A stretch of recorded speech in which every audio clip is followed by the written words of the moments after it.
2021 में मैं एक बहुत ही स्किनी बच्चा था and I was very under confident about my physique, so at that time I decided to start lifting. अब मेरी इस 3 साल की फिटनेस जर्नी के बाद I put on a decent amount of muscle mass, but trust me, it was not easy. मेरी इस fitness journey के दौरान मैंने कई सारी ऐसी गलतियां की जो कि अगर मैं अवॉइड कर पाता तो मैं अपनी फिटनेस जर्नी को और भी आसान बना सकता था। तो मैं अपनी इस वीडियो में ऐसी कॉमन मिस्टेक्स को शेयर करने वाला हूँ जो कि बहुत सारे बिगनर्स करते हैं, जिनकी वजह से उनकी प्रोग्रेस स्लो हो जाती है।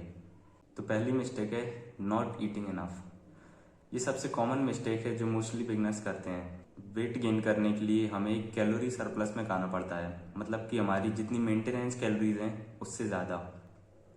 और अगर हम एक कैलोरी सरप्लस में नहीं खाएंगे तो हमारा वेट गेन नहीं हो पाएगा। अब आप में से बहुत सारे लोग ऐसा सोच रहे होंगे कि यार मैं कितना ही खा लूँ, मेरा वेट ही नहीं बढ़ता।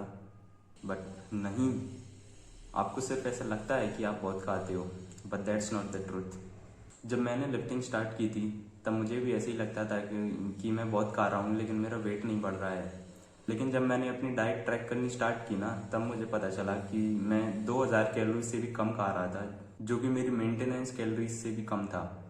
तो आपको मेक श्योर करना है that you are eating enough, ताकि आप एक कैलोरी सरप्लस में रहो। तो इसी के साथ हम बढ़ते हैं अपनी दूसरी मिस्टेक की तरफ, जो कि है not trekking your diet. Muscle gain करने के लिए अपनी डाइट को ट्रैक करना बहुत इंपॉर्टेंट है। ऐसा करने से आपको पता रहेगा कि आप कैलोरी सरप्लस में खा रहे हो कि नहीं। मैं माई फिटनेस पैल का यूज़ करता हूँ अपनी कैलोरीज को ट्रैक करने के लिए। फॉर एग्जाम्पल, मैं इस रोटी को अपनी किचन वेइंग स्केल पे वे करके उसे माई फिटनेस पैल ऐप में एंटर कर दूंगा। इससे मुझे इसकी सारी कैलोरीज और मैक्रो न्यूट्रिएंट्स पता चल जाएंगे। शुरुआत में ये आपको थोड़ा मुश्किल और इरिटेटिंग लग सकता है, लेकिन फिर धीरे धीरे आपको इसकी आदत पड़ जाएगी।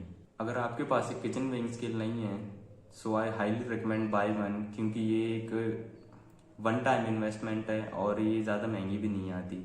जिस किचन वेइंग स्केल को मैं यूज़ करता हूँ, मैं उसकी लिंक डिस्क्रिप्शन में डाल दूंगा, you can check it out if you want. तो तीसरी मिस्टेक है डर्टी बल्किंग।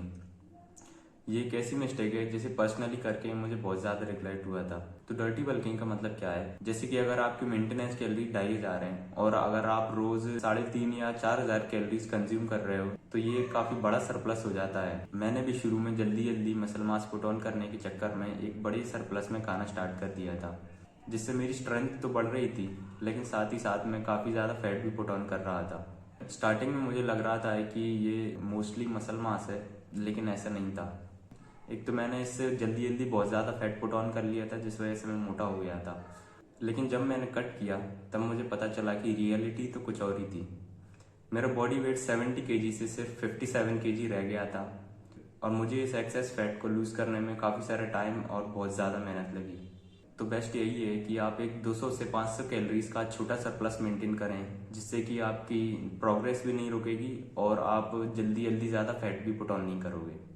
तो फोर्थ मिस्टेक है following a bro split working program. Bro split में क्या होता है कि हम अपने हर बॉडी पार्ट को सेपरेटली ट्रेन करते हैं, जिस वजह से हम अपने हर बॉडी पार्ट को हफ्ते में सिर्फ एक ही बार ट्रेन कर पाते हैं, जिसकी वजह से ट्रेनिंग फ्रिक्वेंसी काफ़ी कम रह जाती है, जिस वजह से हमारे गेन्स मिनिमाइज हो जाते हैं। सो आई रिकमेंड कि आप एक लेग्स पुश पुल टाइप का वर्कआउट स्प्लिट फॉलो करें, जिसमें कि हम अपने हर बॉडी पार्ट को वीक में 2 बार ट्रेन कर पाते हैं, जिससे कि हमारी ट्रेनिंग फ्रिक्वेंसी बढ़ती है और हम कम समय में ज़्यादा मसल मास पुट ऑन कर पाते हैं। पांचवी मिस्टेक है नॉट ट्रैकिंग योर वर्कआउट। अपने वर्कआउट्स को ट्रैक करना एक ऐसी चीज़ है जिससे कि आपको प्रोग्रेस करने में बहुत आसानी होगी। आई विश कि मैंने ऐसा करना पहले ही स्टार्ट किया होता। तो मैं क्या करता हूँ, अपने फ़ोन के नोट्स ऐप में अपने वर्कआउट की सारी प्रोग्रेस को ट्रैक करता हूँ। जैसे कि मैंने किसी एक्सरसाइज पे कितने वेट से कितने सेट्स लगाए हैं और कितने रेपिटेशंस परफॉर्म किए हैं, और मैं अपने अगले वर्कआउट में ट्राई करूंगा कि मैं इससे ज़्यादा बेटर परफॉर्म करूं। जैसे कि अगर मैंने किसी एक्सरसाइज पे किसी पर्टिकुलर सेट में 10 रेपिटेशंस परफॉर्म किए हैं, ट्राई करूंगा कि मैं सेम एक्सरसाइज पे अगले वर्कआउट में 11 रेपिटेशंस परफॉर्म करूं। ऐसा करने से मैं प्रोग्रेसिव ओवरलोड लगा पाऊंगा और मेक श्योर कर पाऊंगा कि मैं प्रोग्रेस कर रहा हूँ। ट्रस्ट मी, अपने वर्कआउट्स को ट्रैक करने से प्रोग्रेस करने में बहुत आसानी होती है।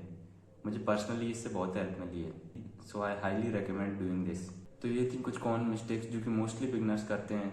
अगर आपको ये वीडियो पसंद आई हो तो वीडियो को लाइक कर देना, चैनल को सब्सक्राइब कर देना, and thanks for watching the video.